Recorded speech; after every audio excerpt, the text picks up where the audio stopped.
या ज्ञान यज्ञातील आज मला वाटतं पाचवा दिवस. या पाचव्या दिवशी जमलेल्या सर्व भाविकांचं हार्दिक हार्दिक स्वागत.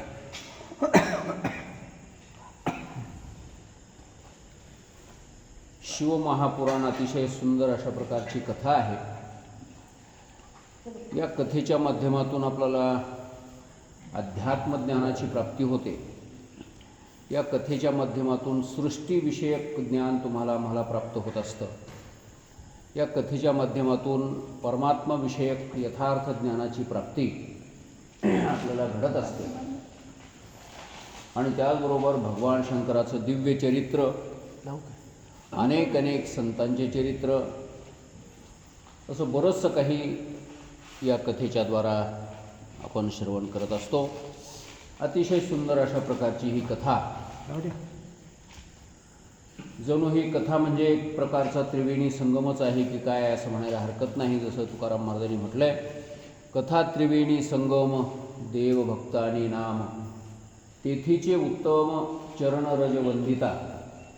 कथा हे त्रिवेणी संगम रूप आहे, कारण या ठिकाणी देव भक्त आणि त्या देवाचं नाव असे ह्या तीन गोष्टी या कथेमध्ये आपल्याला पाहायला मिळतात.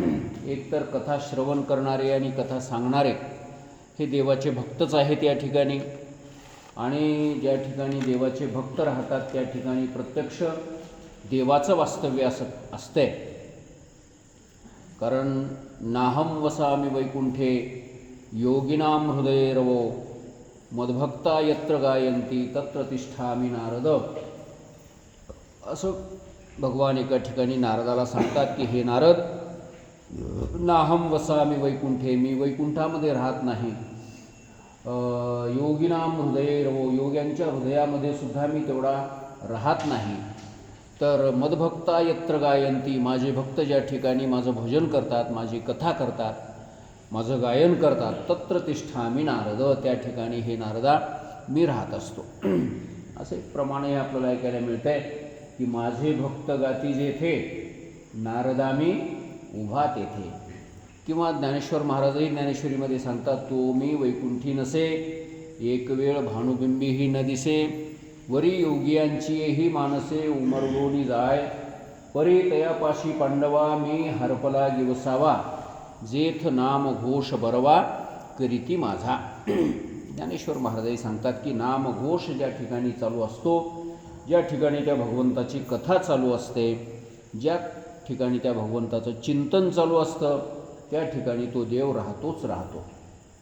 मग तो एखाद्या वेळेस वैकुंठात राहणार नाही, एखाद्या वेळेस भानुबिंबातही तो आपल्याला दिसणार नाही, योग्यांच्याही मनाला ओलांडून तो पलीकडे गेलेला पाहायला मिळेल, पण या ठिकाणी मात्र अवश्य तो देव सापडतो. तुकाराम महाराज एका ठिकाणी मोठं गमतीनं सांगतात की कोठे नका पाहू करा हरिकथा आणि तेथे अवचिता सापडेल. तुम्ही त्या देवाला कुठंच हुडकायला जाऊ नका. पंढरपूरला जाऊ नका, काशीला जाऊ नका, वृंदावन हरिद्वारला जाऊ नका. कोठे नका पाहू, मग काय करा तर करा हरिकथा, भगवंताची कथा करा, भगवंताचं कीर्तन करा, भगवंताचं नामस्मरण करा, भजन करा. मग काय होतंय म्हणजे तेथे अवचिता सापडेल, त्या ठिकाणी तो देव अवश्य सापडतो. जसं माणसं म्हणतात चुकलेला फकीर मशिदीमध्ये, तसं कुठंच देव जर गोसना गेला तर जिथं भजन कीर्तन चालू असेल त्या ठिकाणी देव अवश्य राहतोच राहतो.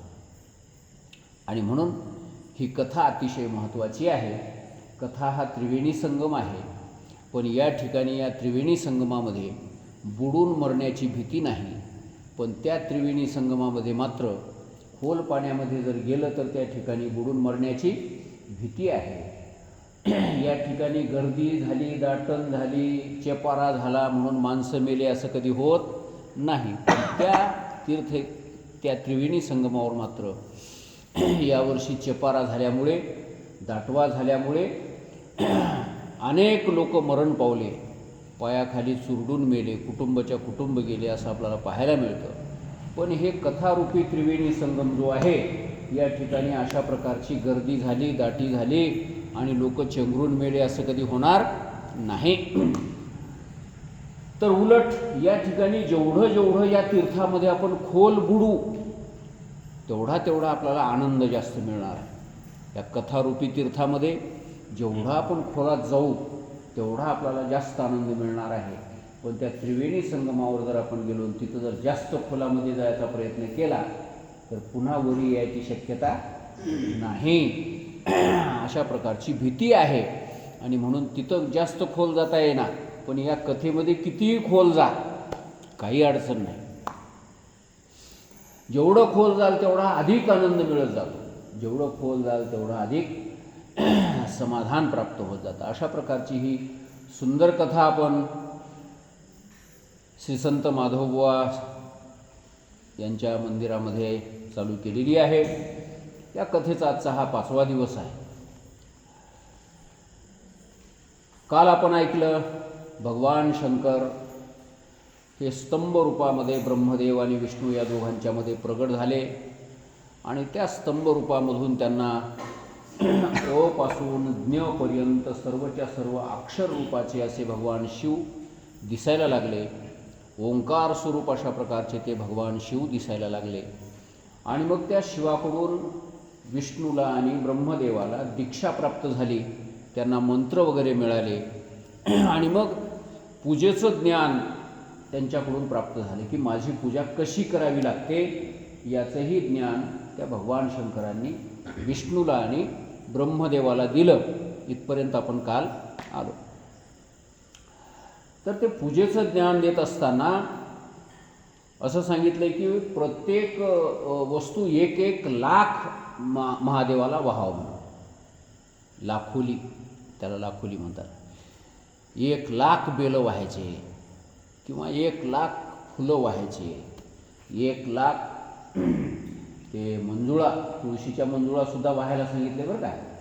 महादेवाला कोणी बरेचसे लोक म्हणतात तुळशीच्या मंजुळा महादेवाला वाहू नये असं म्हणतात. पण या ठिकाणी तुळशीच्या मंजुळासुद्धा महादेवाला चालतात असं सांगितलं आहे.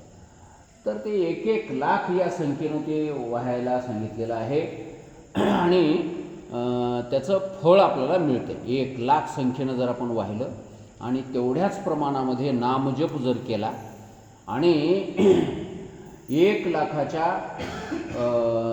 10 पट कमी म्हणजे 10,000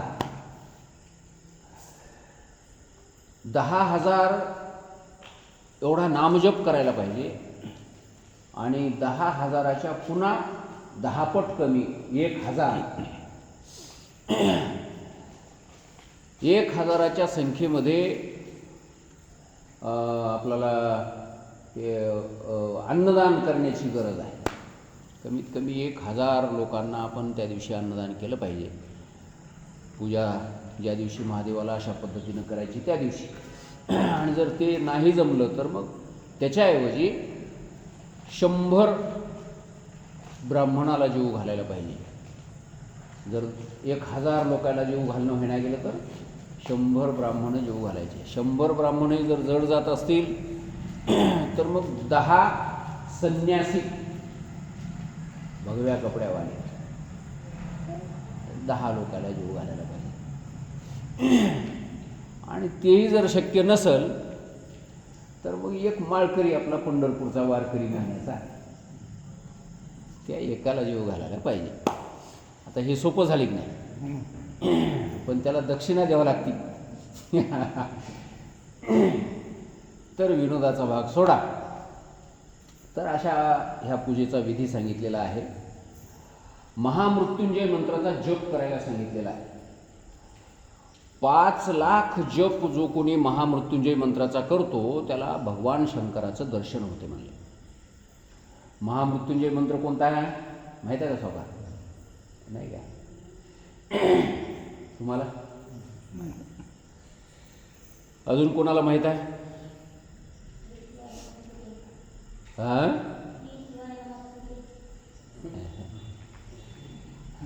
कंप्लीट माहीत असलं तर म्हणायचं हो म्हणून. अर्धवट काय कामाचं. मंत्र चूक कशाला सांगायचा? मंत्र चूक कसा म्हणू? कसं हेच होय असं माहीत असलं तरच हे होय म्हणून सांगायचं. सगळ्या सोपं रामकृष्ण. तर ते महामृत्युंजय नावाचा जो मंत्र आहे ते मार्कंडेय ऋषींनी त्या मंत्राचा जप केलेला आहे असं वर्णन आहे. मार्कंडेय ऋषीला 16च वर्षाचं आयुष्य मिळालं होतं जन्मले त्यावेळेस. त्यांचे वडील मृकंड ऋषी, त्या मृकंड ऋषीने महादेवाची तपश्चर्या केली आणि तपश्चर्या केल्याच्या नंतर महादेव प्रसन्न झाले. म्हणजे काय पाहिजे तर काही नाही, म्हणजे पोरगं पाहिजे मला. त्यावेळेस भगवान शंकरांनी त्याच्यासमोर आठ ठेवली की पोरगं पाहिजे, जास्त आयुष्याचं असावं का कमी आयुष्याचं असावं. जास्त आयुष्य पाहिजे असेल तर मूर्ख मिळेल आणि शहाणं पाहिजे असेल तर कमी आयुष्य मिळेल. कोणतं पाहिजे सांगा. त्यावेळेस हे म्हणजे मूर्खाला काय करावं, किती वर्ष जगला तरी मूर्खच मूर्ख जाणून बुजून. त्या मूर्खाला काय करायचे, मूर्ख नको म्हणले, कमीच वय का असणं, आपण कसं असावं, शहाणा असावं, कळता असावं, ज्ञानी असावं. आणि अशा प्रकारे वरदान मागून घेतलं आणि 16 वर्षाचंच वय त्याला मिळेल अशा प्रकारे सांगून महादेव अंतर्धान झाले. आणि मग त्यांना एक मुलगा झाला. त्या मृकंड ऋषीच्या नावावरूनच त्याचं नाव मार्कंड असं ठेवलं, मार्कंडेय. आणि मग ते 5 वर्षाचे झाले की ते सगळ्या शास्त्रामध्ये पारंगत झाले. 5-6 वर्षामध्ये सर्व शास्त्र, सर्व पुराण, 4 वेद, सगळ्या ग्रंथामध्ये प्रवीण झाले. ते कोणतंच आता काही शिकायचं शिल्लक राहिलं नाही, एवढे विद्वान झाले. 7-8 वर्षामध्ये तर लोकांमध्ये बसून चर्चा करायला लागले, विद्वान लोकांच्यामध्ये बसून. आणि 10-12 वर्षाचं वय झालं त्यावेळेस महाराज सर्व सिद्धी त्यांना प्राप्त झाल्या. कोण्या गोष्टीची काही कमी राहिली नाही, एवढं हुशार होतं. आणि मग जसजसं त्याचं वय वाढू लागलं तसतसं मायबापाला चिंता वाटू लागली की आता 12 वर्षाचं झालं हे, मग आता किती वर्ष शिल्लक राहिले, 4च वर्ष शिल्लक राहिले. पुन्हा 1 वर्ष संपलं, 3च राहिले. असं करता करता 1च वर्ष शिल्लक राहिलं. आणि त्यावेळेस तर चहूकडं त्या मार्कंडेय ऋषीची कीर्ती पसरली महाराज. बरेचसे विद्वान लोक त्यांच्याकडे काही आपल्या समस्या सोडून घेण्याकरता येऊ लागले, प्रश्न विचारण्याकरता येऊ लागले, न कळालेल्या गोष्टी सिद्धांत कळून घेण्याकरता येऊ लागले. अशी चहूकडं त्यांची कीर्ती वाढली. आणि मायबाप मात्र दररोज त्याच्याकडे बघून रडायचे. एक दिवस मायबापाला विचारले की तुम्हाला रडायला काय झालं, असा खेद का करताय तुम्ही. तर त्यावेळेस त्यांनी सांगितलं की बाळा, म्हणजे तुझं आयुष्य फार कमी राहिले आता शिल्लक, 1च वर्ष तू आमच्यासोबत आहेस. 1 वर्षाच्या नंतर तुझं आणि आमचं संगत राहणार नाही, तुला मरावं लागेल, हा देह सोडावा लागेल. मग त्यावेळेस ती सगळी कहाणी सांगितली की महादेव प्रसन्न झाले होते, महादेवांनी अशा प्रकारचे वरदान दिलं आहे आणि त्यांच्या वरदानामुळे तुझा जन्म झालेला आहे आणि तू आम्हाला 16 वर्षाचाच म्हणून मिळालेला आहेस. आता याच्यात कोणीही खालीवरी काही करू शकत नाही. त्यावेळेस मार्कंडेय ऋषींनी विचारलं की ज्या महादेवाच्या कृपेने माझा जन्म झाला आहे, ज्या महादेवाच्या कृपेनं मला एवढी मोठी विद्वत्ता, अभ्यास मिळाला, ज्या महादेवाच्या कृपेनं मला 16 का वर्ष होईना आयुष्य मिळालं आहे, त्याच महादेवाच्या कृपेनं अजून आयुष्य वाढवून का मिळणार नाही. ज्याला एवढं देता येऊ शकतंय ते अजून का देणार नाही. मी त्या महादेवाची उपासना करतो, महादेवाकडेच जाऊन मागतो. असा विचार करून मार्कंडेय ऋषी महादेवाच्या मंदिरामध्ये जाऊन या मंत्राचा जप करायला लागले. ओम त्र्यंबकम यजामहे सुगंधिम पुष्टिवर्धनम उर्वारुकमिव बंधनान मृत्योर्मुक्षीयम अमृतात. हे अशा प्रकारचा मंत्र आहे. या मंत्राचा जप त्यांनी केल्यामुळे 1 वर्षामध्ये त्यांना भगवान शंकर प्रगट झाले, प्रसन्न झाले आणि त्यांना असं वरदान दिलं की जोपर्यंत चंद्र सूर्य आहे, जोपर्यंत ही सृष्टी आहे, तोपर्यंत तुला कोणी मृत्यू किंवा काळ, यम तुझ्याकडे येणार नाही. आणि अशा प्रकारे चिरंजीव या पदाला मार्कंडेय ऋषी प्राप्त झाले या मंत्राच्या योगाने. आणि म्हणून हे मंत्र असा मोठा सामर्थ्यशाली आहे की जर समजा घरून निघताना हे मंत्र म्हटला, प्रवासामध्ये जात असताना, तर तो प्रवास सुखी करून घरला परत येऊ शकतो. कुठल्याही प्रसंगामध्ये या मंत्राचा जर उच्चार केलो आपण तर तो यशस्वी होऊन घरी परत येतो, त्याला मृत्यूचं वगैरे भय राहत नाही, अकाळी त्याचा मृत्यू कधी होणार नाही. म्हणजे अपघाती मृत्यू, ॲक्सिडेंट होऊन मेला किंवा दुसऱ्या कोणातरी घात करून मारलं, अशा प्रकारचा अपघाती मृत्यू, किंवा फाशी घेऊन मेला, झाडावरून पडून मेला, पाण्यात बुडून मेला, अशा प्रकारचं मरण त्या माणसाला येणार नाही. अशा प्रकारचं फळ या मृत्युंजय मंत्राचं आहे. हेच टाईम कसा गोसाला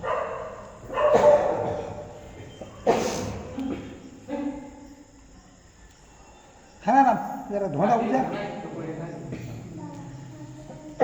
ओम त्र्यंबकं यजामहे सुगंधिं पुष्टिवर्धनम् उर्वारुकमिव बन्धनान् मृत्योर्मुक्षीयमामृतात्. अशा प्रकारचा हा मंत्र आहे. आणि या मंत्राचा 5 लाख जप केला असता भगवान शंकराचं प्रत्यक्ष दर्शन होतंय असं सांगितलेलं आहे. जो कोणी 1 लाख जप करतो त्याच्या शरीराची शुद्धी होते. 2 लाख जप करणाऱ्याला पूर्वजन्मातल्या गोष्टीची आठवण होते.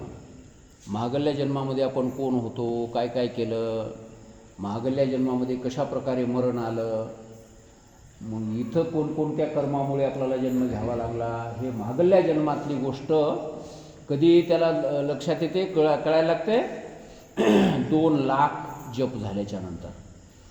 त्याच्यानंतर 3 लाख जप झाल्याच्या नंतर त्याच्या सर्व प्रकारच्या कामना पूर्ण होतात असं सांगितलं. कुठलीही त्यानं कामना करू द्या, त्याची ती कामना पूर्ण होते. त्यानं मनात आणलेली गोष्ट त्याची अपूर्ण कधी राहत नाही, अशा प्रकारची सिद्धी त्याला प्राप्त होते 3 लाख जप केल्याच्या नंतर. आणि 4 लाख जप केल्याच्या नंतर स्वप्नामध्ये त्याला भगवान महादेवाचं दर्शन होत असतं. आणि 5 लाख जर जप केला एखाद्याने तर प्रत्यक्ष महादेव समोर त्याच्या येऊन उभे राहतात. अशा प्रकारचं सामर्थ्य या मंत्रामध्ये आहे. तर महादेवाला कोणकोणत्या प्रकारचे फुलं वाहवेत त्याचंही खूप मोठं विस्तारानं वर्णन केलेलं आहे. धोत्र्याच्या फुलापासून सर्व प्रकारचे फुलं वाहता येतात. फक्त ते रात्री मी सांगितल्याप्रमाणे केतकीचं फूल वाहता येत नाही, बाकी सर्व प्रकारचे फुलं चालतात. तर अशा प्रकारचे हे पूजेचा सर्वच्या सर्व विधी या ठिकाणी भगवान विष्णूला आणि ब्रह्मदेवाला सांगून महादेव अंतर्धान झाले. आणि अंतर्धान झाल्याच्या नंतर ब्रह्मदेवाला सांगितलं होतं तुम्ही सृष्टी उत्पन्न करा, आणि विष्णूला सांगितलं होतं तुम्ही पालन करा. तर विष्णूला तर आता सध्या काही काम नाही, रिकामेच होते भगवान विष्णू, कारण सृष्टीच उत्पन्न झाली नव्हती. आणि मग ब्रह्मदेवाने सृष्टी उत्पन्न करण्याचा विचार केला, पण त्याला सृष्टी उत्पन्न करायचं काही कळलं. कशापासून तयार करावं, पाणी करायचं आहे तर पाणी कशाचं करावं, अग्नी करायचा आहे तर अग्नी कशाचा बनवावं, वारं तयार करायचं आहे तर वारं कशापासून तयार करावं. आता आपण सगळं बनविशाल हो ह्याच्यापासून, पाण्यापासून अजून काही बनविसाल किंवा अग्नीपासून दुसरं काही बनवता येईल, पण अग्नीच कशापासून बनवायचा आहे हे अवघड आहे. वारं कशापासून बनवायचं आहे ते अवघडच आहे. आता पंखा लावला की फर वारे आले, पण हे वारं बनलं असेल कशाचं, हे कशापासून बनविलं असेल ते काय आपल्याला माहिती नाही. बऱ्याच गोष्टी आपल्याला माहिती नाही. चंद्रावर जर गेलं तिथं वारंच नाही. वारं फक्त आपल्या पृथ्वीपासून वरी 200 किलोमीटरपर्यंत वारं आहे. 200 किलोमीटरच्या वरी गेलं की वारं नाही. जसजसं आपण वर वर वर वर जासाल तसतसं वारं पातळ पातळ पातळ पातळ होत जातं, कमी कमी कमी कमी होत जातं.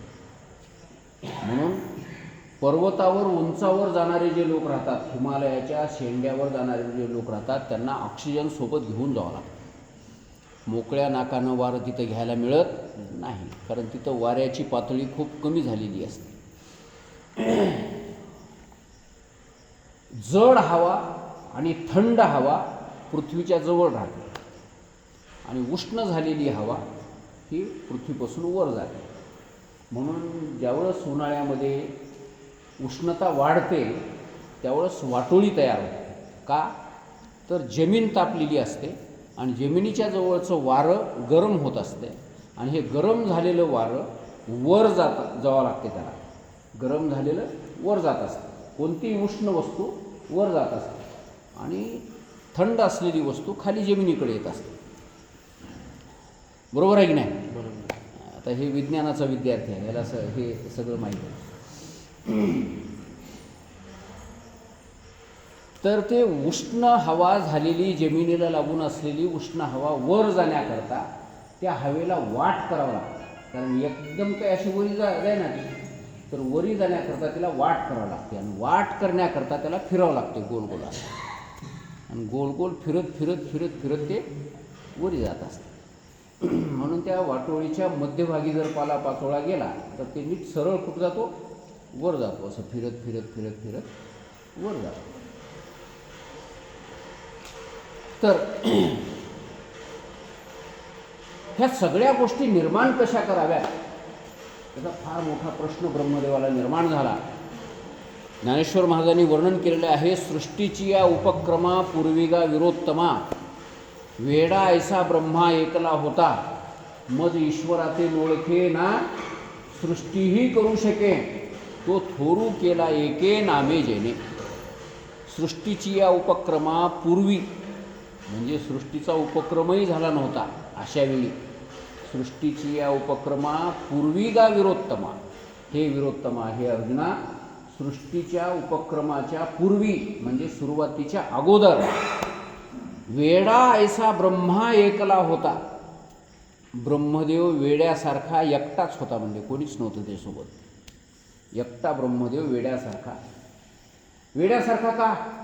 तर मज ईश्वराते ओळखे, मला ईश्वराला तो ओळखू शकत नव्हता. मी जो ईश्वर आहे याची त्याला ओळख नव्हती. ना सृष्टीही करू शके, सृष्टीला सुद्धा उत्पन्न करू शकत नव्हता, त्याचं ज्ञान नव्हतं त्याला. मग काय झालं? तर थोरू केला एके नामे जेणे, त्या ब्रह्मदेवाला सृष्टी उत्पन्न करण्याच्या लायकीचं बनविलं. कोण बनविलं? तर म्हणजे त्या नामाने बनविलं, देवाच्या नामाने बनवलं. आणि म्हणून त्या ब्रह्मदेवाने काही दिवस तपश्चर्या केली, भगवंताच्या नामाचा जप केला. रात्री आपण ऐकलं हे सगळं. आणि नंतर मग हळूहळू त्या ब्रह्मदेवाला भगवान विष्णूचं दर्शन झालं आणि विष्णूच्या दर्शनाने 4 वेद भगवान विष्णूकडून ब्रह्मदेवाला प्राप्त झाले. 4 वेदाचं ज्ञान प्राप्त झालं. आणि त्या 4 वेदामध्ये सृष्टी कशापासून निर्माण करावी, कशी निर्माण करावी, हे सर्वच्या सर्व ज्ञान त्या 4 वेदामध्ये भरलेलं आहे. ऋग्वेद, यजुर्वेद, सामवेद आणि अथर्ववेद अशा प्रकारचे ते 4 वेद. त्या 4ही वेदामध्ये सृष्टीबद्दलचं संपूर्ण ज्ञान आहे. आणि ते ज्ञान ब्रह्मदेवाने घेतलं आणि त्या ज्ञानाला आधार करून या सृष्टीला उत्पन्न करायला सुरुवात केली. त्यावेळेस पहिल्यांदा ही जड सृष्टी निर्माण केली. असं सांगतात की त्या भगवान विष्णूच्या शरीरापासून एक पाणी निर्माण झालं म्हणून तर त्या भगवान विष्णूला नारायण असं म्हणतात. नार म्हणजे पाणी, आणि पाण्यामध्येच ज्याचं वास्तव्य आहे, राहणं आहे, त्याला नारायण असं म्हणतात. नारायण शब्दाचा अर्थ काय? नार अधिक अयन बरोबर नारायण. अयन म्हणजे प्रवास आणि नार म्हणजे पाणी, पाण्यावरच ज्याचा प्रवास आहे. जसं आयन हा शब्द अनेक बऱ्याचशा ठिकाणी उपयोगामध्ये येत असतो. रामायण, इथं राम आयन, रामाचा प्रवास. रामायण नावाच्या ग्रंथामध्ये काय आहे? तर रामाने केलेल्या प्रवासाचं वर्णन आहे. उत्तरायण, दक्षिणेकडून उत्तरेकडे सूर्याचा प्रवास सुरू झाला की त्या प्रवासाचं नाव काय आहे? उत्तरायण. आणि उत्तरेकडून दक्षिणेकडे सूर्य यायला सुरुवात झाला, असा प्रवास सुरू झाला त्याचा की त्याचं नाव काय? दक्षिणायन. अशा प्रकारे आयन शब्द हा प्रवास या अर्थाने वापरला जातो. तसंच नारायण, पाण्यावरच ज्याचं राहणं आहे पाण्यावरच ज्याचं फिरणं आहे, पाण्याशिवाय दुसरं काहीच नाही, अशा प्रकारची अवस्था त्या नारायणाची होती. म्हणून तर भगवान विष्णू नेहमी क्षीरसागरामध्ये पडून असतात, झोपून असतात, हे की नाही, सागरामध्ये. कोण्या पर्वतावर राहतात काय? महादेव पर्वतावर राहतात. महादेव कुठं राहतात? पर्वतावर राहतात, कैलास पर्वतावर महादेव. पण भगवान विष्णू कुठं म्हणलं तर सागरामध्ये, क्षीरसागर. ते शेषाचं शयन, आणि त्या शेषाच्या शयनावर झोपलेले असे भगवान विष्णू, आणि त्या पाण्यामध्ये इकडून तिकडं तिकडून इकडं ते त्यांची ते शय्या भ्रमण करत आहेत, कधी या कडला कधी त्या कडला. अशा प्रकारच्या अवस्थेमध्ये भगवान विष्णू शयन केलेले आहेत. त्या भगवान विष्णूचं दर्शन या ब्रह्मदेवाला झालं. भगवान विष्णूकडून त्यांना ते वेदाचं ज्ञान प्राप्त झालं, आणि नंतर सृष्टी उत्पन्न करण्याचं ज्ञान झालं. आणि मग त्याच भगवान विष्णू ज्या पाण्यामध्ये झोपलेले होते, त्यातलंच पाणी असं एक ओंजळभर घेतलं म्हणे त्या ब्रह्मदेवाने, आणि ते ब्रह्मदेवाने घेतलं ओंजळभर पाणी आणि असं आकाशामध्ये फेकलं असं. आणि आकाशात फेकल्याबरोबर त्या पाण्यापासून एक अंडाकृती असं ब्रह्मांड तयार झालं. त्याचं नाव आहे ब्रह्मांड. कारण आकाशामध्ये कोणतीही गोष्ट जरी आपण सोडली ती गोलाकारच होत असते, असा नियम आहे. आपल्या ह्या पृथ्वीच्या कक्षेच्या बाहेर जर एखादी वस्तू जर सोडली, लिक्विड वस्तू पातळ, तर ती गोल आकाराचीच होत असते, आणि ती एका जागी स्थिर राहते. ती तिथून खाली येईना आणि वरही जाईना असे तिथं. म्हणजे गुरुत्वाकर्षण जे आहे पृथ्वीचं, ते त्या ठिकाणी काही काम करत नाही. अशी एक जागा आकाशामध्ये आहे. आपण हे 200-300 किलोमीटर वर गेलो की हे पृथ्वीचं आपल्याकडे खेचणं बंद होऊन जाते, जास्त लांबून खेचत नाही. आता ते लोहचुंबक राहते की नाही, लोहचुंबकाच्या जवळ नेलं तर ते लोहचुंबक असं खेचून घेते, आणि जरा असं दूर ठेवल्यावर खेचत नाही. त्याची एक मर्यादा आहे.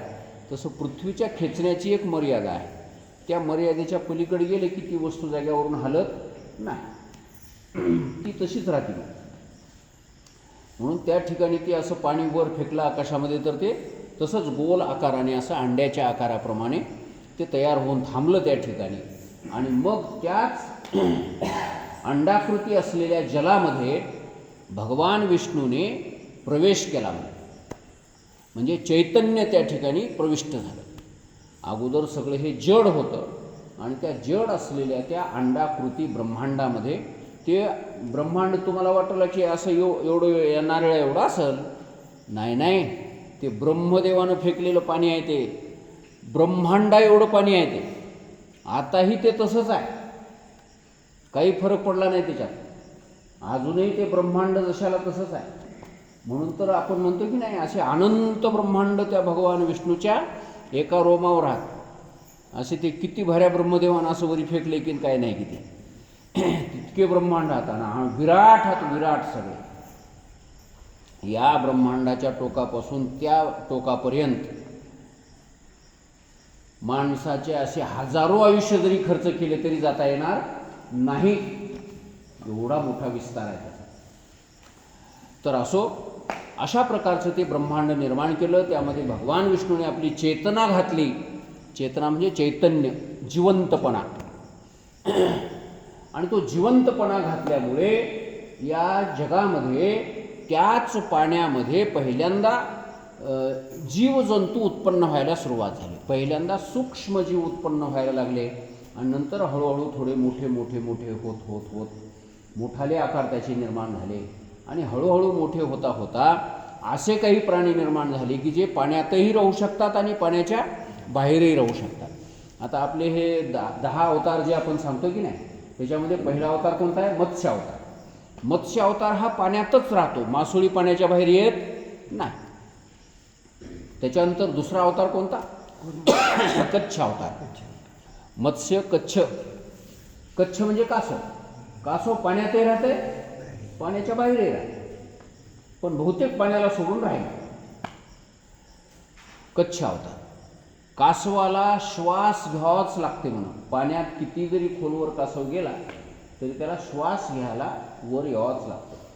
घंट्याला 2 घंट्याला का होईना श्वास घेण्याकरता त्या कासवाला वर यावंच लागते. पाण्यामध्ये बुडून कायमचा कासव राहू शकत नाही. तर मासोळ्या कायमच्या पाण्यामध्ये बुडून राहू शकतात, पण कासव राहू शकत नाही, कारण ते उभयचर आहे, जलचर आणि भूचर अशा स्वरूपाचा आहे. पण कायमस्वरूपी पाण्यातच राहतो. वर येते कधीतरी असं, पण वर राहणे ह्या ते कासवाची प्रकृती नाही. आणि मग त्याच्यानंतर तिसरा जो अवतार आहे तो वराह अवतार आहे. मत्स्य, कच्छ आणि वराह. वराह म्हणजे हे डुक्कर. या डुकरालाही पाणीच लागते, पण मासोळी इतकं पाणी लागते का? नाही. बरं, कासवा इतकं तरी लागते का?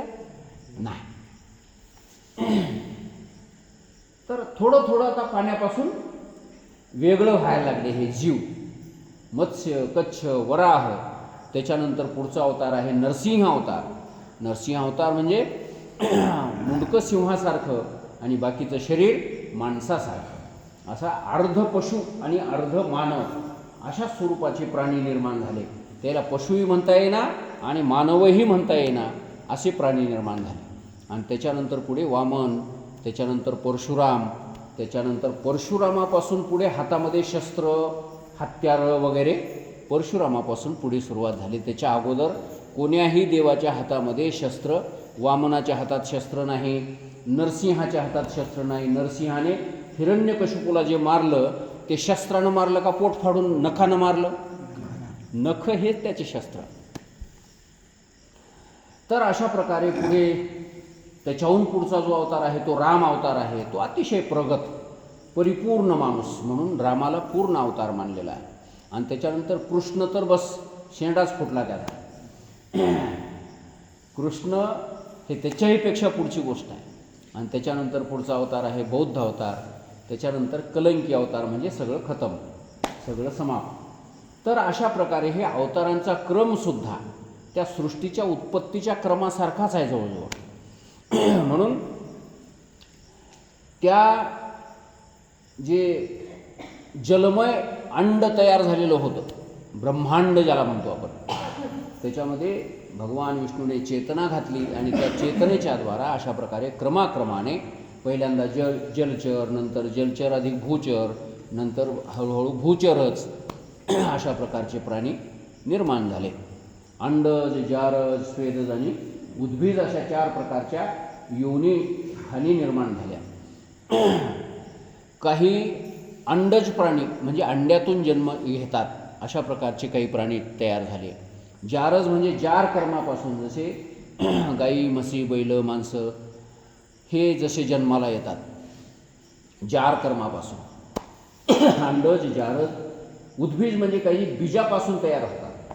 बी शेतात पेरावं लागते, त्याच्यापासून ते जन्माला येतात. आणि काही स्वेदज असतात. स्वेदज म्हणजे घामापासून जन्माला येणारे. कोणाकोणाच्या डोसक्यामध्ये वा होतात, लिखा होतात, ते पिसा होतात. ते कशापासून जन्माला येतात?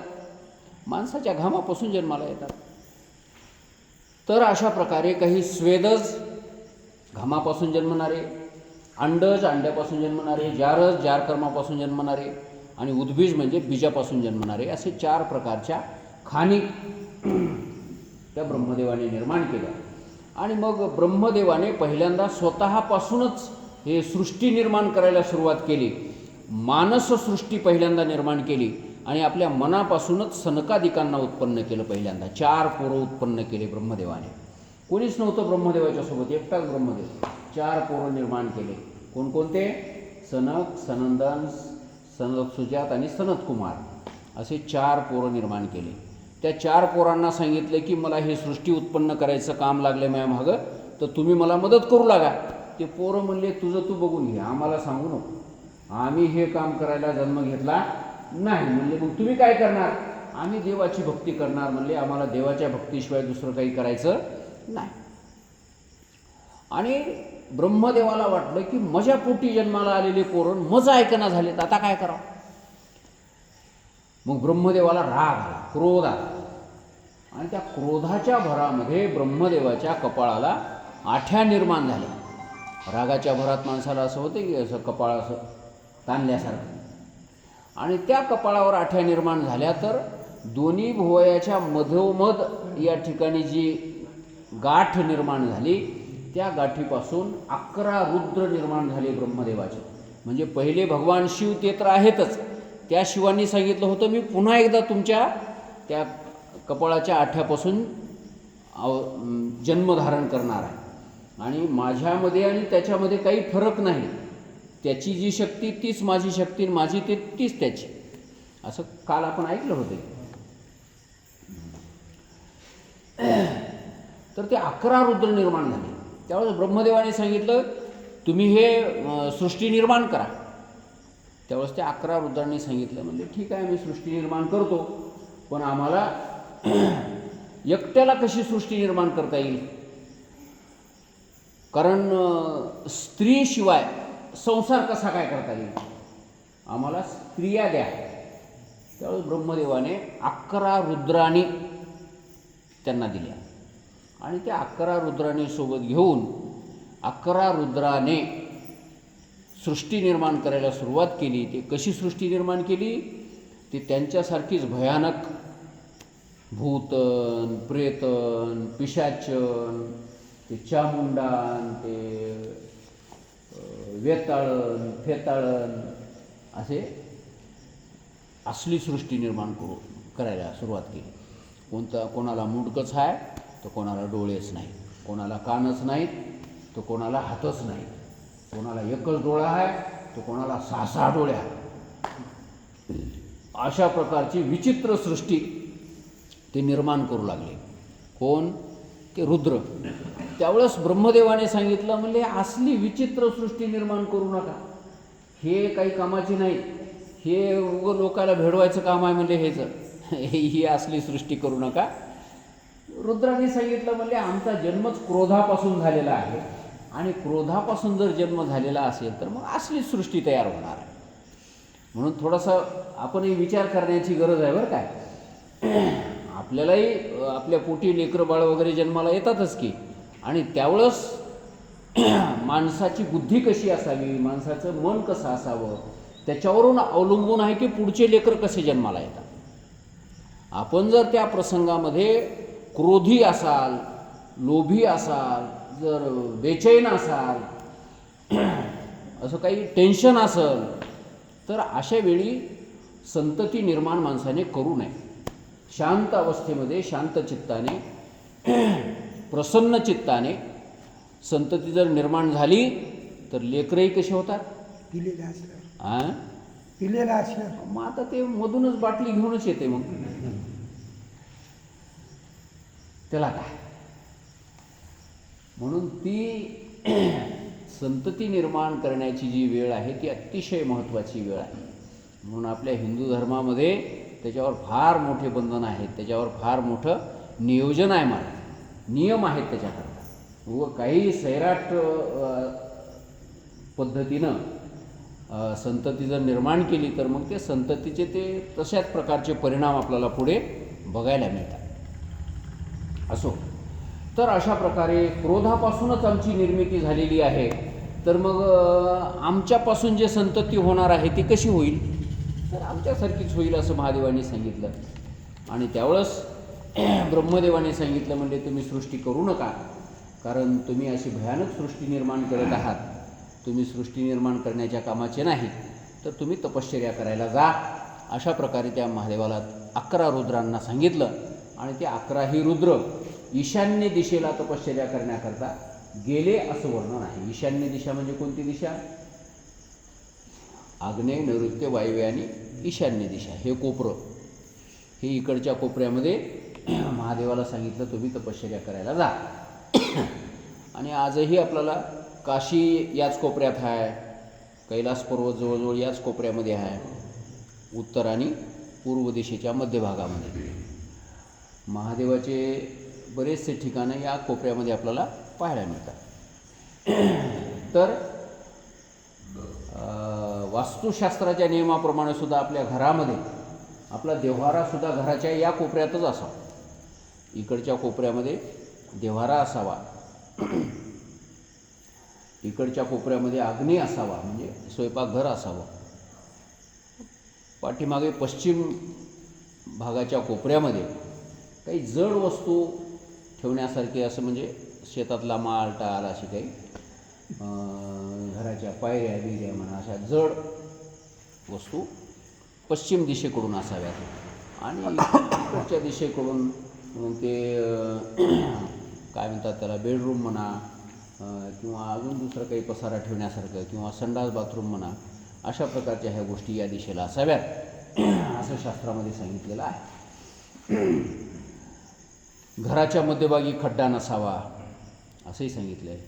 जर घराच्या मध्यभागीच जर खड्डा असेल कोणाच्या तर ते त्या माणसाच्या घरच्या पोटाच्या तक्रारी वाढतात म्हणा, पोटाच्या शिकायती वाढतात. असो, त्यात बारकाव्यात आपल्याला जायचं नाही. तर थोडक्यात ईशान्य दिशेला ते सगळे रुद्र निघून गेले आणि मग ब्रह्मदेवाने पुन्हा सृष्टी उत्पन्न करायला सुरुवात केली. ब्रह्मदेवाच्या कपाळापासून तर रुद्र निर्माण झाले, त्यानंतर खालच्या ओठापासून लोभ निर्माण झाला, ब्रह्मदेवाच्या वाणीपासून सरस्वती निर्माण झाली, ब्रह्मदेवाच्या छातीपासून उजव्या छातीपासून धर्म निर्माण झाला, ब्रह्मदेवाच्या पाठीपासून अधर्म निर्माण झाला, ब्रह्मदेवाच्या सावलीपासून कर्दम ऋषीची उत्पत्ती झाली, ब्रह्मदेवाच्या कंठापासून नारदाची उत्पत्ती झाली असं सांगितलेलं आहे. नारद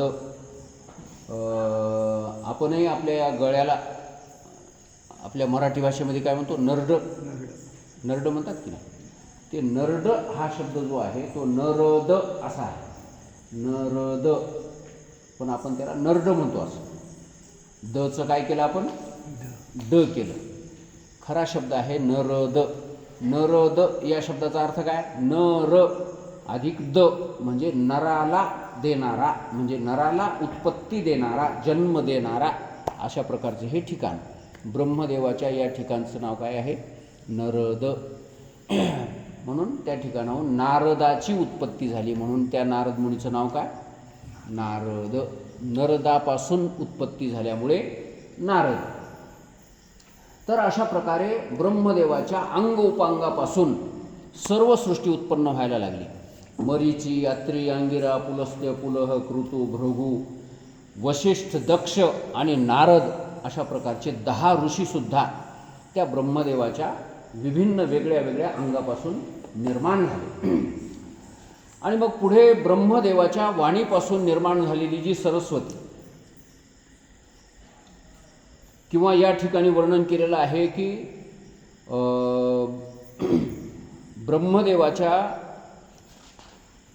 अंगापासून उत्पन्न झालेली ते एक स्त्री, त्या स्त्रीचं नाव संध्या, ती संध्या नावाची स्त्री उत्पन्न झाली. भागवतामध्ये ते सरस्वती अशा प्रकारे तिचं वर्णन करण्यात आलं. तर त्या संध्येकडे पाहिल्याबरोबर तेवढी सुंदर होती आणि ब्रह्मदेवाच्या मनामध्ये तिच्याबद्दल कामवासना निर्माण झाली. त्यावेळेस त्या संध्येला वाईट वाटलं की आपल्याच पित्याने आपल्याकडं पाहून कामभावना मनामध्ये व्यक्त करावी, ही चांगली गोष्ट नाही. आणि मग त्यावेळेस त्या संध्येच्या मनामध्ये असा विचार निर्माण झाला की हे ब्रह्मदेव चांगलं करत नाही, पिता आहे, बाप आहे, पण या बापाकडून ही चांगली गोष्ट घडत नाही. मग आता काय करावं, तर आपण ज्या शरीराकडे बघून या ब्रह्मदेवाच्या मनामध्ये ही दुष्ट भावना निर्माण झालेली आहे, या शरीराचा अग्नीमध्ये कुठंतरी आपण दाह करून टाकावा, हे शरीरच ठेवायचं नाही. ज्या शरीराकडे बघून ब्रह्मदेवाच्या मनामध्ये कामभावना निर्माण झाली ते शरीरच आपण ठेवायचं नाही, असं तिनं मनामध्ये निश्चय केला. आणि मग तपश्चर्या करण्याकरता म्हणून ती अरण्यामध्ये निघून गेली. पुढे कथा आपल्याला तिची ऐकायला मिळेल. इकडे ब्रह्मदेवाला ती तशी वासना निर्माण झाल्यामुळे सनकादिकांच्या मनामध्ये विचार निर्माण झाला. साधुवृत्तीचे हे सनकादिक, त्यांना वाटलं की म्हणले आपला बाप पिता आपणच जन्म दिलेल्या मुलीच्या पाठीमागे धावतो, याच्यापेक्षा अजून लाजीरवाणी काय गोष्ट असेल, काहीतरी लाज वाटावं नाही याला.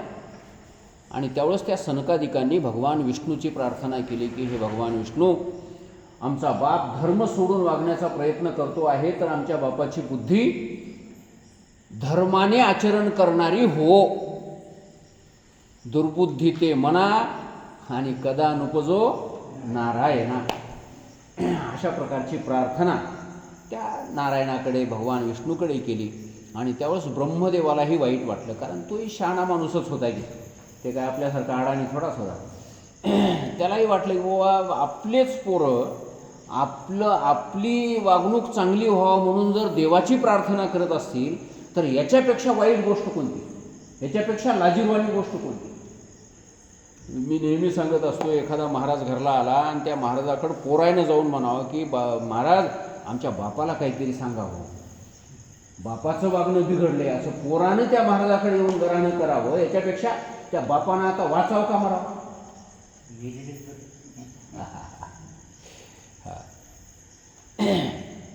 ब्रह्मदेवालाही असंच वाटलं, आपण जिथं राहणं काही कामाचं नाही.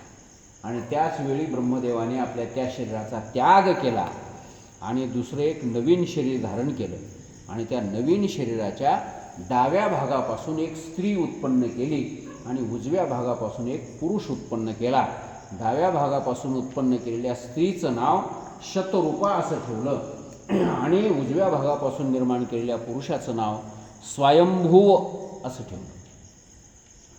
त्या स्वयंभुव मनूला आणि शतरूपा या स्त्रीला दोघांनाही सांगितलं की तुम्ही पती पत्नी या रूपाने राहावं आणि या पृथ्वी तलावर मैथुन क्रियेच्या द्वारा आपला संसार करावा, सृष्टी वाढवावी, प्रजा वाढवावी, संतती वाढवावी, अशा प्रकारची माझी आज्ञा आहे असं त्या दोघांना सांगितले.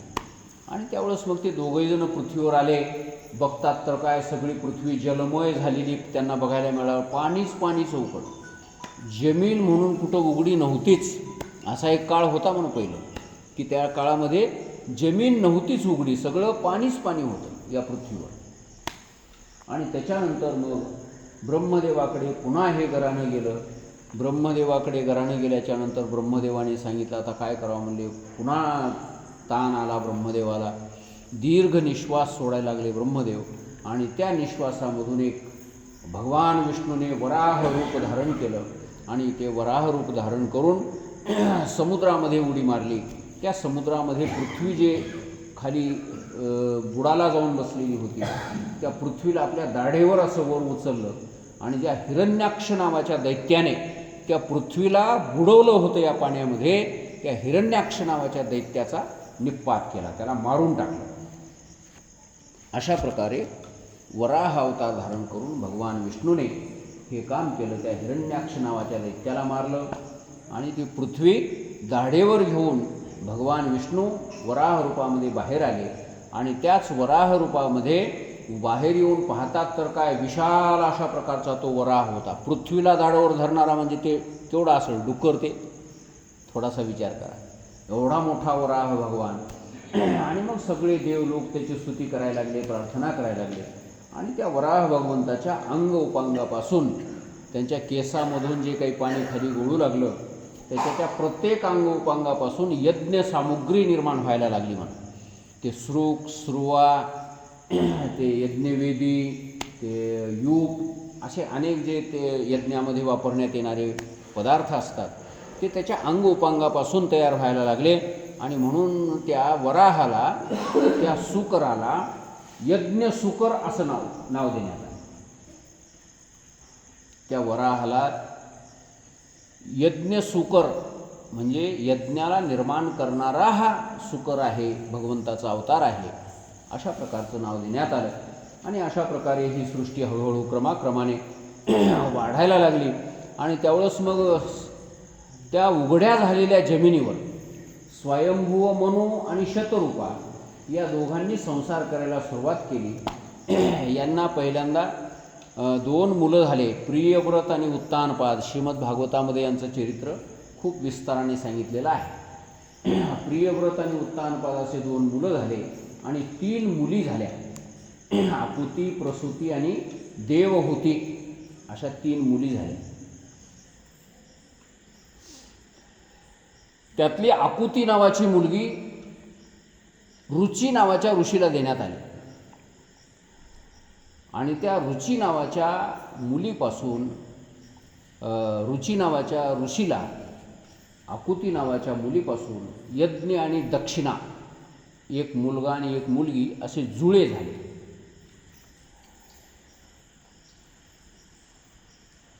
मग त्याच्यापासून पुढे अनेक संतती निर्माण झाली असं वर्णन करण्यात आलं. नंतर दुसरी जी मुलगी होती प्रसूती नावाची, ती प्रसूती नावाची मुलगी दक्ष प्रजापतीला देण्यात आली. दक्ष हा ब्रह्मदेवापासूनच निर्माण झालेला, मी ते मागं जे 10 ऋषी सांगितले की नाही, मरीची, अत्री, अंगिरा, पुलस्त्य, पुलह, कृतू, भृगू, दक्ष आणि 10वे नारद. त्या दक्षाला ती मुलगी देण्यात आली प्रसूती नावाची. आणि त्या प्रसूतीपासून दक्षाला 30 मुली झाल्या असं वर्णन करण्यात आलं.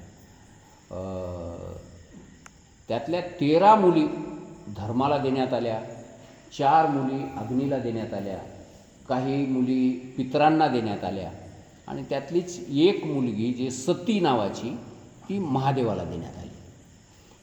अशा प्रकारे त्या दक्षाची संततीचं सांगितलेलं आहे. पुन्हा अजून एका पुराणामध्ये असं वर्णन करण्यात आले की त्या दक्षाला 60 मुली झाल्या नारद मुनीच्या आशीर्वादाने, 60 मुली झाल्या म्हणून. आणि त्या 60 मुली अशाच प्रकारे 60 ऋषींना वेगळ्या वेगळ्या त्या चंद्राला काही दिल्या, धर्माला काही दिल्या. 27 मुली तर चंद्राला देऊन टाकल्या, 27 नक्षत्र. ते दक्षाच्याच मुली आता सगळ्या. ते रेवती, रोहिणी, अश्विनी, कृत्तिका, अश्विनी, भरणी, सगळे बघा की बायाचीच नाव हात ते. ज्येष्ठा, मुळा, ज्येष्ठा, मुळा, अनुराधा, पूर्वाषाढा, उत्तराषाढा, असे सगळे स्त्रीलिंगीच नाव आहेत सगळे. नक्षत्र पुलिंगी एकही नाही. आणि हे 27 नक्षत्र चंद्राला देऊन टाकले, म्हणजे त्या मुली 27 चंद्राला देऊन टाकल्या. आणि म्हणून तो चंद्र त्या 27 आपल्या पत्न्या, दररोज एका पत्नीच्या घरी त्याचा मुक्काम असते. मग चंद्र एका नक्षत्रामध्ये राहतो. दररोज एक नक्षत्र चंद्र असं ओलांडते. म्हणजे 27 नक्षत्र आहेत आकाशामध्ये सगळे, आणि ते 27 नक्षत्र ओलांडायला चंद्राला 27-28 दिवस लागतात. तर दररोज एका नक्षत्रामध्ये चंद्र राहतो. आज कोणतं नक्षत्र आहे माणसं म्हणतात की नाही, आज नक्षत्र कोणतं आहे हो, म्हणजे चंद्र कोण्या नक्षत्रात आहे. म्हणजे 27 पत्न्यांच्या घरी चंद्र हा एक एक दिवस मुक्काम करतो. आणि सगळ्यामध्ये चंद्राला रोहिणी जास्त आवडते. रोहिणी नक्षत्र चंद्राला जास्त आवडतं. आणि म्हणून तर ते रोहिणी नक्षत्रावर जन्मलेले जे लेकरं असतात की नाही, ते शांत स्वभावाचे असतात. बोलण्यामध्ये असं त्यांचं बोलणं गोड असतं. ते दुसऱ्याच्या मनाला प्रसन्न वाटेल अशा प्रकारचं बोलतात वगैरे वगैरे, असं त्या रोहिणी नक्षत्राचं ते गुण आहे. भगवान कृष्ण परमात्मा रोहिणी नक्षत्रावर जन्म झाला कृष्णाचा. रोहिणी नक्षत्र 2 प्रहर रात्र भगवान कृष्णाचा जन्म रोहिणी नक्षत्रावर झाला. ज्ञानेश्वर महाराजांचा जन्म रोहिणी नक्षत्रावर झाला. म्हणून तर ज्ञानेश्वर महाराजांची ज्ञानेश्वरी किती गोड आहे म्हणसाल, विचारूच नका.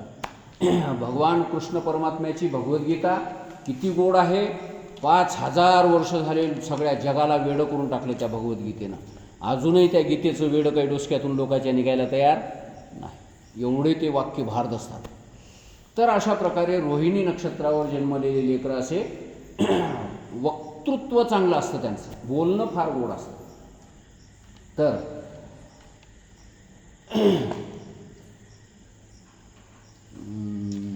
रोहिणी नक्षत्रावर ते चंद्राचं जास्त प्रेम आहे. रोहिणीच्या घरी त्याचा जास्त मुक्काम असतो. किती वाजले मला सांगा.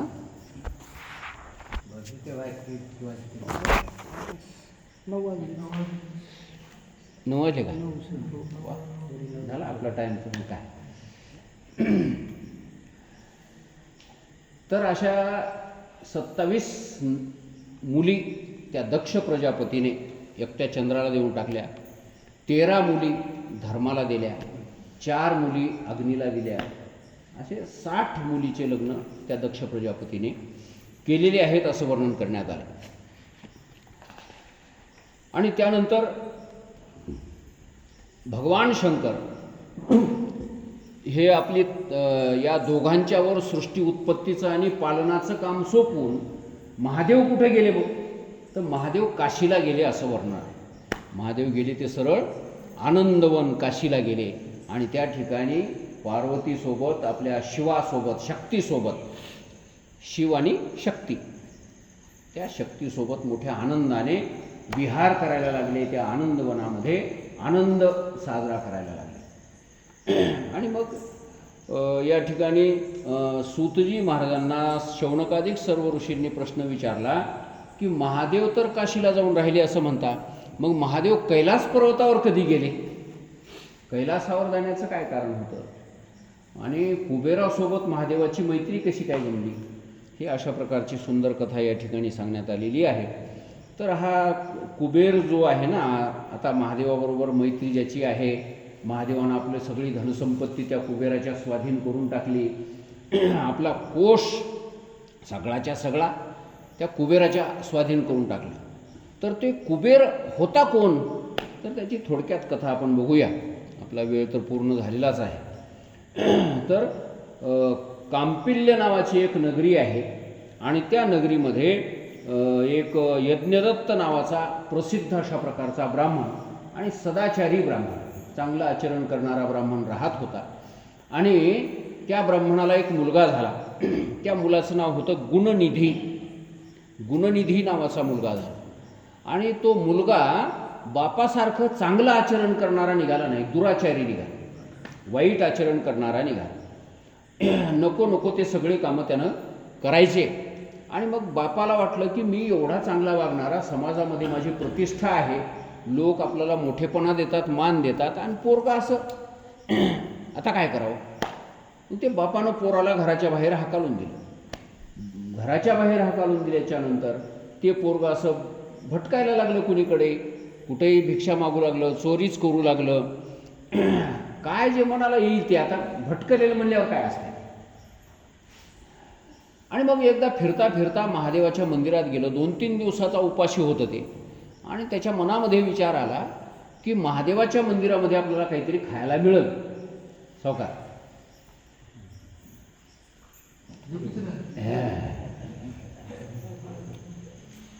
महादेवाच्या मंदिरामध्ये आपल्याला काहीतरी खायला मिळेल, कारण महादेवाच्या कोणतरी पूजा केलेली असते, तिथं समोर नैवेद्य वगैरे ठेवलेला असतो, कोणी महादेवाची अन्नपूजाच करतं आहे आणि मग ते आपल्याला खायला मिळेल या हेतूनं तो महादेवाच्या मंदिरामध्ये गेला.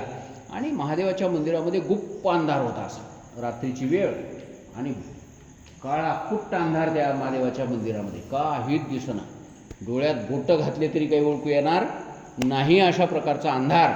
आणि त्या अंधारामध्ये उजेड आपल्याला दिसावा म्हणून त्यानं काय केलं, आपल्या अंगाचेच कपडे काढले आणि त्याच्या वाती बनविल्या आणि ते वात पेटवीत पेटवीत पेटवीत बाहेर कुठंतरी दिवा लावलेला असं त्या दिव्याला ती वात पेटवून घेतली आणि त्या वातीच्या उजेडानं ते मंदिरामध्ये गेलं. मंदिरामध्ये जाऊन ते वातीला वाती लावायला सुरुवात केली आणि त्या वातीच्या उजेडात काही बघू लागलं, इकडं तिकडं शोध घेऊ लागलं, काही खायला मिळते का.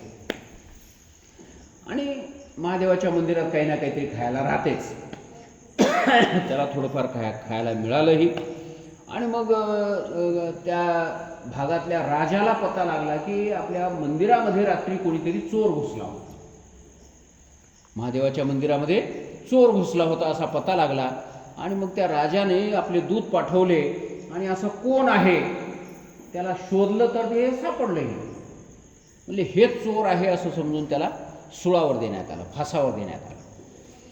आणि फासावर दिल्यावर त्याला यमदूत आले घेऊन जायला. ते यमदूतांनी आपलं यमपुरीला घेऊन गेले. त्याला यमपुरीला नेल्याच्या नंतर त्याला अनेक प्रकारच्या शिक्षा वगैरे देणार एवढ्यात महादेवाचे गण त्या ठिकाणी आले. आणि महादेवाचे गण म्हणायला लागले, अरे बाबा हे आमचं गिराईक आहे म्हणले, ह्याला आम्ही घेऊन जाणार. त्यावेळेस ते म्हणजे तुमचं कसं काय गिराईक म्हणले, आयुष्यभर यानं चांगलं काम केलंच नाही, ब्राह्मणाच्या कुळामध्ये जन्माला पण कधी बामणासारखा वागला नाही, दुष्ट आचरण केलेला माणूस आहे, म्हणून याला यमपुरीलाच जाणं योग्य आहे. त्यावेळेस ते शिवगण म्हणायला लागले की बाबा रे, महादेवाच्या मंदिरामध्ये यानं उजेड लावलाय म्हणजे. महादेवाच्या मंदिरात यानं काय केलं, दिवा लावला. वरी आहे तिला मधी नाही. वरीचा लागला की तुम्हाला चालेल. मग ती हाताला लागला. वरी आहे. दिवसावर नळीचे पडाले तिकडे लाईट गेली. चालू राहू द्या. तिकडे गेल्या तिकडे किडी इकडे गेली. तर झाला आपला टाईम विसरला. चला चल द्या.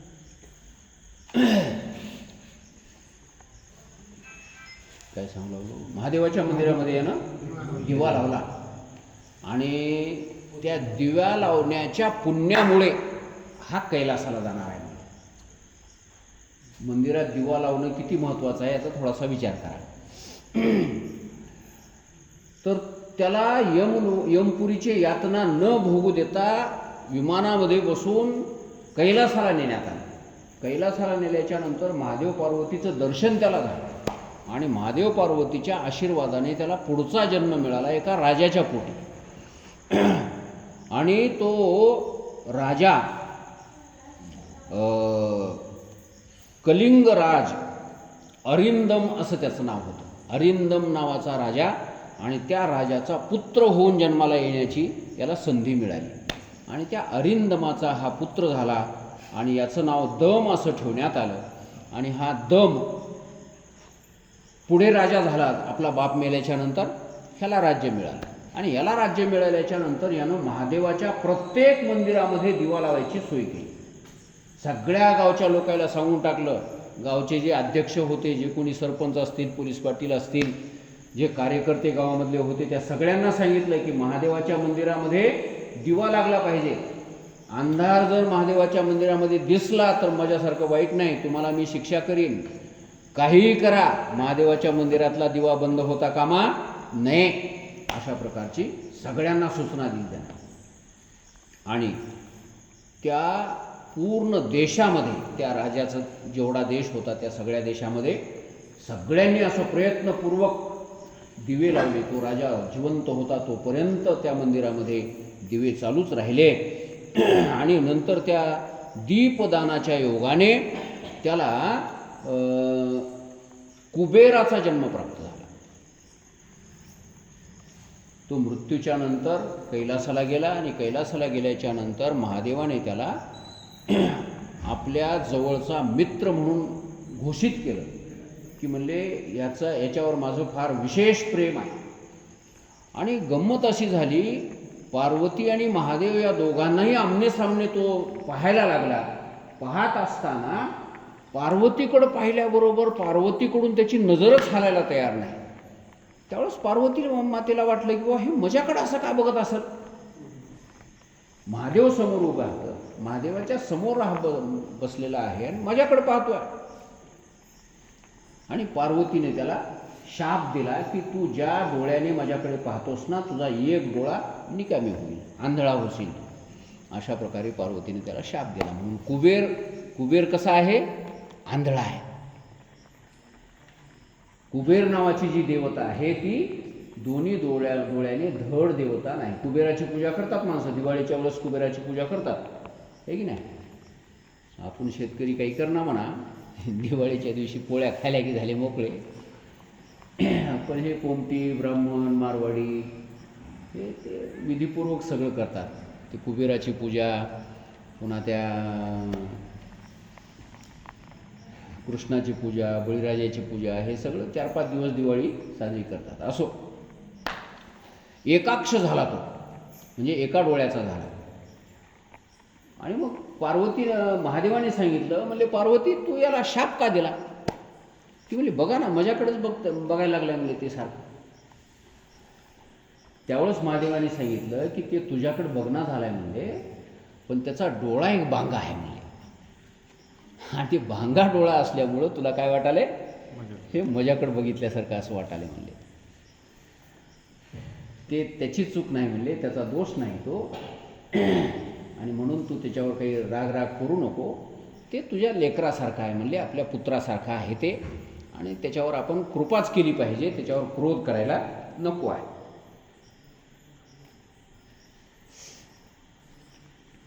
मग त्यावेळेस त्या दोघांनी त्या कुबेराला आपल्या जवळ घेतलं आणि कुबेराला सर्व संपत्ती समर्पण केली. म्हणजे आमच्या कोशाचा धनी तू, आमच्या या सगळ्या संपत्तीचा, मालमत्तेचा, जगामध्ये कोणाला किती धन द्यायचं आहे, कोणाला काय किती संपत्ती द्यायची आहे, ते तुझ्या हातामध्ये कारभार राहील. तुझ्याशिवाय हे कारभार दुसरा कोणी करणार नाही. यक्षाचा तू अधिपती होशील, यक्षराज, यक्षपती, अशा प्रकारे तुला पदवी प्राप्त होईल. असे अनेक आशीर्वाद महादेवाने दिले त्याला. आणि मग सांगितलं की तू माझ्याजवळच नेहमी तुझं गाव राहील, तुझ्या गावाच्या जवळच मी येऊन राहील.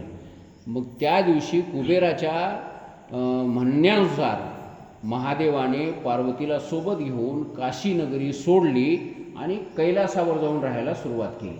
आणि कैलास पर्वतावर सुंदर अशा प्रकारचे अनेक महाल, अनेक प्रकारचे ते नगर त्या कैलास पर्वतावर विश्वकर्म्याने निर्माण करून दिले. आणि सुंदर अशा प्रकारचे ते कैलास पर्वत. आताही कैलास पर्वतावर कोणी चढून जाऊ शकत नाही बरं का. सगळ्या पर्वतावर माणसं चढून गेले आतापर्यंत जगात. एव्हरेस्ट नावाचं जे पर्वत आहे आपल्या हिमालयावर, जगात सगळ्यात उंच आहे ते. तेवढा उंच पर्वत जगात कोणताच नाही. त्याच्याही शेंड्याला गेले लोक. त्या एव्हरेस्ट पर्वताच्या शेंड्यावर जाऊन त्यांनी आपले झेंडे फडकिले.